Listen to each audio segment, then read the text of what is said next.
après votre entretien avec le président Babangida, nous nous permettons de vous prendre au vif pour vous poser 2 ou 3 questions si vous le voulez bien. Eh bien, Monsieur le Premier ministre, les Guinéens ont suivi votre interview sur RFI où vous avez indiqué que vos relations avec le chef de l'État sont des relations de confiance. Malgré cette affirmation, on ne peut plus clair, certains pensent toujours que vous avez des difficultés à former votre gouvernement. Pour la RTG, pouvez-vous nous en dire un mot? Oui, je me dirais que ce que j'ai déjà dit sur RFI, parce que c'est cela la réalité. Avec le président, j'ai une relation de confiance. Avec les syndicats, j'ai la même relation de confiance.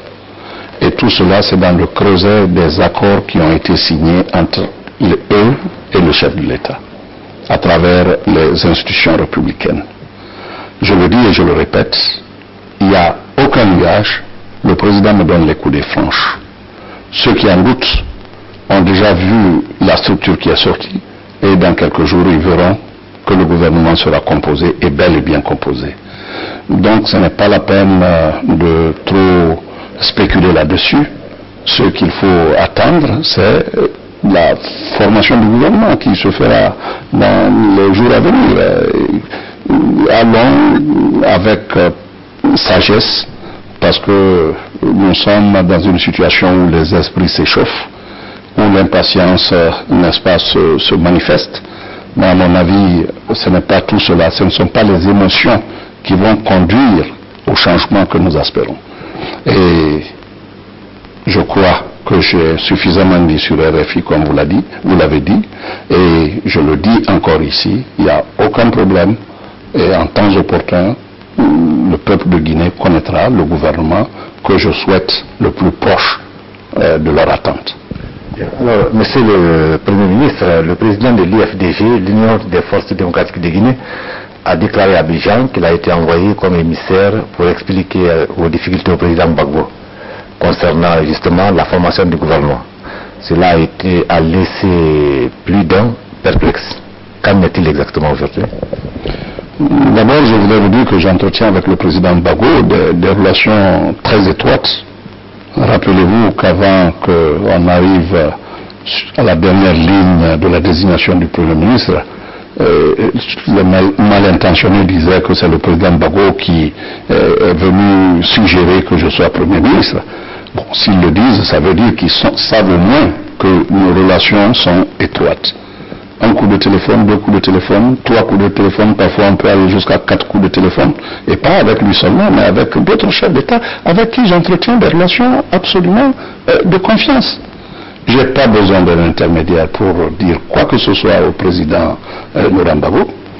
Le président auquel vous faites allusion, le président de l'UFDG est parti parce qu'il a perdu, à ce que je sache, un enfant. Il est parti donc procéder à l'enterrement de cet enfant. Qu'il ait vu le président Gbagbo de son propre gré, c'est son plein droit, mais je n'ai envoyé aucun émissaire. Je ne peux pas encore plus envoyer un émissaire et dans l'intervalle déclarer publiquement que je n'ai aucun problème dans la formation du gouvernement. Vous comprendrez bien que je ne m'enfermerai pas dans une contradiction aussi ridicule. Je souhaite que les acteurs s'apaisent et qu'on n'utilise pas d'artifice pour suggérer ce qui n'est pas suggérable, c'est-à-dire voir des problèmes là où il n'y en a pas. C'est pour quelle intention, je ne sais pas. Pourquoi les gens veulent que j'ai des problèmes avec le président? Est-ce que c'est cela qui va faire, n'est-ce pas, avancer le pays? Je ne crois pas. Je crois que dans la sérénité, dans l'acceptation, parce qu'après tout, je suis venu après un accord. Si l'accord a existé en amont de mon arrivée, ça veut dire que les différentes parties s'étaient déjà entendues. Et c'est cette sagesse profonde qui a tiré notre pays, n'est-ce pas, du péril. C'est cela qu'il faut continuer. Au lieu de faire, n'est-ce pas, d'avoir des attitudes ou d'avoir des démarches qui font suggérer que tout est en train, n'est-ce pas, d'être bloqué. Rien n'est bloqué. je le dis et je le répète, et M. Banoum Madoum n'a pas été du tout mon émissaire auprès du président Gbagbo.